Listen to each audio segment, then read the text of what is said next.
இந்த இடமானது திருநெல்வேலி மாநகராட்சி பகுதியை சேர்ந்த சிஎன் கிராமம் என்றக்கூடிய பகுதி. நிறைய பேருக்கு சர்வே கல்லுக்கும் தீபத்தூணுக்கும் வித்தியாசம் தெரியல.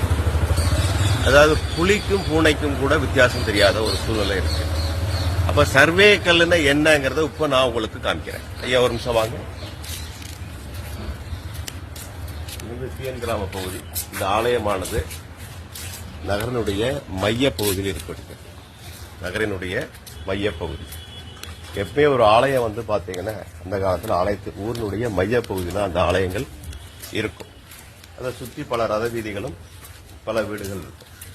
சர்வே கல் அப்படின்னு பார்த்தீங்கன்னா பாக்குறீங்களா, இதுதான் சர்வே கல். இந்த சர்வே கல் பார்த்தீங்கன்னா எப்பவுமே பாத்தீங்கன்னா 3 அடிக்கு மேல போகாது. 1 2 3 அடி. இதுதான் சர்வே கல். சர்வே கல்லில் பாத்தீங்கன்னா மத்தியில குழி இருக்காது. தீபத்தூள் மாதிரி குழி இருக்காது. இதுதான் சர்வே கல். ஆலயத்துடைய தூண் மாதிரி தான் இருக்கும். ஆனா இது சர்வே கல். நில அளவைக்கல்னு சொல்லுவாங்க. இந்த நில அளவைக்கல் எதுக்காக அவ்வளவு இப்படி வச்சிருக்குன்னு கேட்டீங்கன்னா, இது ஒரு ஆற்றுப்படுகையில இருக்கு. தாமிரபரணி நதிக்கரையில இருக்கக்கூடிய ஒரு பெரிய கிராமம். கிட்டத்தட்ட 6000 பேர் வசிக்கக்கூடிய ஆரம்.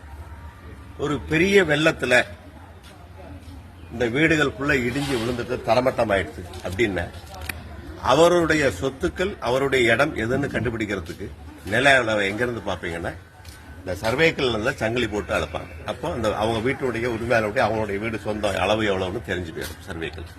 இந்த சர்வேக்கல் ஆனது பல வருடங்களாக இருக்கு.